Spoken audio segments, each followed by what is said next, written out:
Esta obra empezó a desaparecer, literalmente, 20 años después de terminarse. Napoleón usó la sala donde está pintada como establo, y algunos soldados incluso la usaron como diana para practicar tiro. Una bomba en plena Segunda Guerra Mundial le arrancó el techo al edificio, dejándola expuesta a la intemperie, y una mujer dedicó 22 años enteros de su vida, casi hasta cumplir los 80, intentando salvar lo poco que quedaba. Esta es La Última Cena, de Leonardo da Vinci. Y lo que estáis viendo hoy es, según reconoce el propio museo que la conserva, solo un pálido recuerdo de lo que existió originalmente.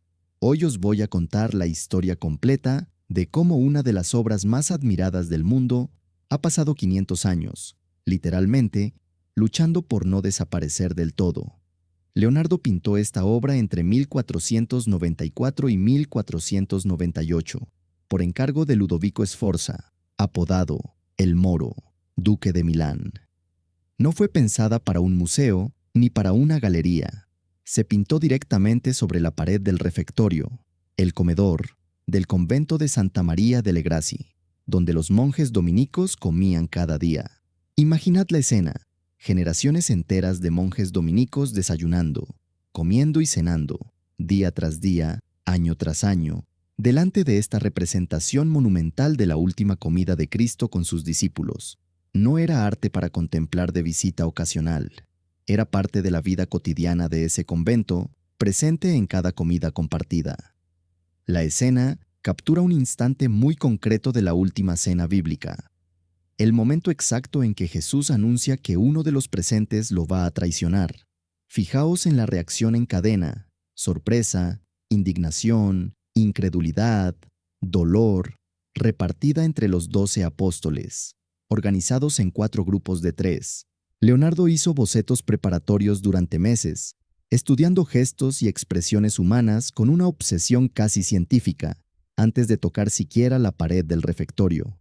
Y aquí hay algo que rompía por completo con la tradición pictórica religiosa de la época. En vez de mostrar la escena de forma estática y solemne, como era habitual, Leonardo eligió capturar un instante de movimiento y tensión dramática real, casi como una fotografía congelada en pleno caos emocional. Nadie había representado antes la última cena con tanta agitación humana. Y aquí llega el dato central de toda esta historia. Leonardo tomó una decisión, en el momento de empezar a pintar, que terminaría condenando la obra prácticamente desde el primer día.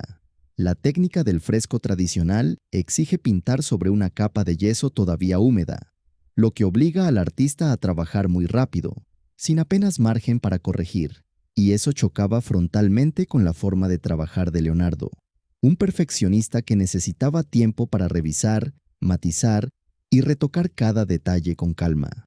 Así que decidió experimentar. Aplicó los pigmentos en seco, sobre una base preparada con yeso, pez y mastic, en vez de sobre el revoque húmedo tradicional. Una decisión artísticamente brillante a corto plazo, que le permitió lograr detalles y matices imposibles con el fresco clásico. El problema es que esa mezcla no se adhiere bien a una pared expuesta a la humedad ambiental de un comedor. Apenas 20 años después de terminada la obra, ya se apreciaban desprendimientos visibles de pintura. Leonardo, sin saberlo, había construido una obra maestra sobre una base condenada a fallar. El deterioro fue tan rápido y tan evidente que, ya en vida de los propios contemporáneos de Leonardo, empezaron a encargarse copias de la obra, por puro miedo a que se perdiera del todo antes de que pasaran demasiadas generaciones. Algunas de esas copias antiguas han resultado, siglos después, herramientas clave para que los restauradores modernos supieran qué colores y detalles originales debían intentar recuperar. Y como si el propio deterioro natural no fuera suficiente, la historia se encargó de añadir capítulos todavía más duros. Cuando las tropas de Napoleón invadieron el norte de Italia, ocuparon el convento y convirtieron el refectorio, literalmente, en un establo para caballos. Y hay algo todavía peor documentado. Algunos soldados usaron la propia pared pintada como diana improvisada para prácticas de tiro. Resulta casi imposible de imaginar hoy. Caballos comiendo y durmiendo justo debajo de una de las obras más importantes de la historia del arte occidental.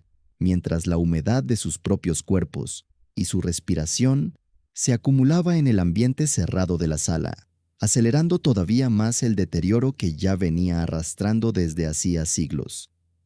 Siglos después, en 1943, en plena Segunda Guerra Mundial, un bombardeo aliado sobre Milán destruyó el techo del refectorio. La pintura quedó expuesta directamente a la intemperie, a la lluvia y al polvo, durante un tiempo considerable, mientras el resto del edificio yacía en ruinas a su alrededor.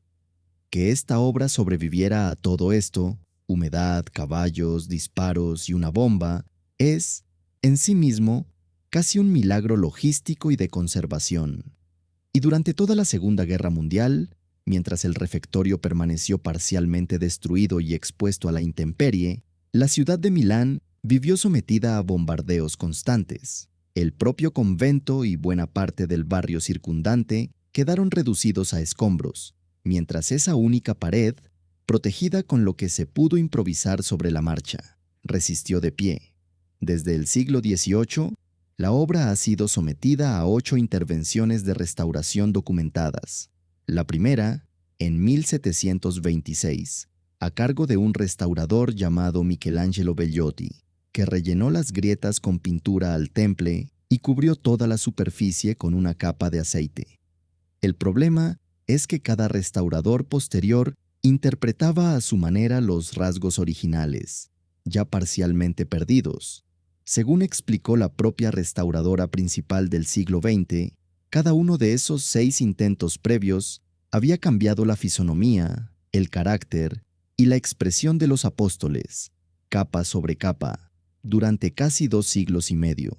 El apóstol Mateo, por ejemplo, había sido originalmente un hombre joven. Los sucesivos repintes lo habían convertido, con el tiempo, en un hombre de aspecto mucho mayor, con el cuello encogido y el pelo oscurecido. Hasta el propio rostro de Cristo había perdido parte de su humanidad original, según describiría después la persona que finalmente lo restauró bien. En total, se documentan 6 restauradores distintos, interviniendo sobre la obra a lo largo de los siglos, cada uno con su propio criterio artístico, su propia mano y su propia interpretación de cómo debían verse esos rostros. El resultado, con el paso del tiempo, era una especie de collage histórico de varias épocas superpuestas, cada vez más alejado del Leonardo original. En 1977, una restauradora italiana llamada Pinin Brambilla Barcillon empezó el trabajo más ambicioso jamás realizado sobre esta obra. Le llevaría 22 años completos. Cuando empezó, no podía ni siquiera distinguir la pintura original de Leonardo. Estaba completamente sepultada bajo 5 o 6 capas de yeso y pintura añadidas por los restauradores anteriores, acumuladas durante generaciones. Ella misma lo describió después con estas palabras: el estado de la obra, cuando la vio por primera vez, resultaba difícil de creer. No se podía apreciar nada de la pintura original, cubierta por completo bajo esas capas de intervenciones ajenas acumuladas durante casi 3 siglos. El proceso era de una lentitud extrema. Trabajaba con microaspiración y análisis químico, retirando capa por capa, milímetro a milímetro, con la precisión de una intervención quirúrgica. No se podía permitir ni un solo error, porque debajo de cada capa ajena podía estar, o no, lo poco que quedaba del pigmento original de Leonardo. Trabajando con microaspiración y análisis químico milimétrico, capa por capa, fue retirando siglos de intervenciones ajenas. Terminó el trabajo en 1999 con más de 70 años de edad, prácticamente dedicando el final de su carrera profesional entera a esta única obra. El resultado generó una controversia académica real, que sigue viva hoy. Muchos críticos argumentan que se retiró tanto material acumulado que apenas queda pintura original de mano de Leonardo. El propio museo que alberga la obra lo reconoce abiertamente. Lo que vemos hoy es solo un pálido recuerdo de lo que pudieron admirar los contemporáneos del propio Leonardo. La propia Brambilla reconoció después sentir una profunda tristeza al dar por terminado el proyecto. tras dedicarle prácticamente toda una vida profesional a una sola pared. Contó, en una entrevista posterior, que cuando terminó sintió una mezcla extraña de alivio y de vacío, como si se despidiera de alguien con quien había convivido durante más de 2 décadas. Y a pesar de la controversia sobre cuánta pintura original sobrevive realmente, su trabajo consiguió algo innegable: recuperar la intención emocional de cada rostro. Según sus propias palabras, buscaba que los apóstoles volvieran a parecer partícipes genuinos del drama del momento, reflejando ese abanico completo de reacciones humanas que Leonardo había querido capturar originalmente ante la revelación de la traición. Y a pesar de todo el deterioro, hay elementos de la composición original que siguen siendo asombrosamente visibles y estudiables hoy. Toda la arquitectura de fondo, cada línea del techo y de las paredes pintadas, converge matemáticamente en un único punto exacto: la sien derecha de Jesús. Sea cual sea el ángulo desde el que mires la obra, tu ojo termina siempre guiado hacia el mismo lugar. Y fijaos en Judas. A diferencia de la tradición pictórica anterior, que solía aislarlo, sentado solo al otro lado de la mesa, Leonardo lo integra directamente entre el resto de apóstoles. Solo se le identifica por 2 detalles sutiles: la bolsa de monedas que sujeta en su mano derecha y su rostro, deliberadamente sumido en sombra, mientras todos los demás reciben luz. Ese uso del claroscuro para separar a Judas, sin aislarlo físicamente de la composición, es una de las decisiones técnicas más elogiadas de toda la obra. La traición está ahí, integrada entre amigos, pero la propia luz la delata. Y ya que hablamos de detalles, vale la pena desmontar un par de mitos populares que circulan constantemente sobre esta pintura. El primero, mucha gente asume que es un fresco. Técnicamente no lo es, precisamente por la técnica experimental en seco que ya explicamos al principio del video. El segundo mito, que la restauración de 1999 devolvió la obra a su estado exactamente original. Tampoco es cierto del todo. Lo que hizo fue eliminar los repintes acumulados durante siglos, pero como ya vimos, la controversia sobre cuánta pintura auténtica de Leonardo sobrevive realmente sigue abierta entre los propios especialistas. Un experimento técnico que la condenó desde el primer día: un establo, una diana de tiro y una bomba de guerra. 8 restauraciones que fueron cambiando, generación tras generación, los rostros originales, y 22 años de una sola mujer, intentando rescatar lo poco que quedaba de todo eso. La Última Cena no ha sobrevivido 500 años a pesar de su fragilidad. Ha sobrevivido, casi de milagro, gracias a generaciones enteras de personas empeñadas en que no desapareciera del todo. Y quizás esa sea, en el fondo, la lección más bonita de toda esta historia. Una obra maestra tan frágil que necesitó de decenas de manos distintas, a lo largo de 5 siglos, para seguir existiendo.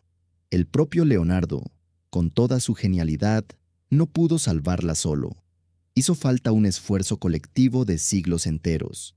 Si os ha gustado esta historia, contádmelo en los comentarios y decidme qué obra queréis que investigue así de a fondo la próxima vez. Todas las semanas subo también vídeos cortos con historias como esta. Nos vemos en el próximo. Gracias por quedaros hasta el final.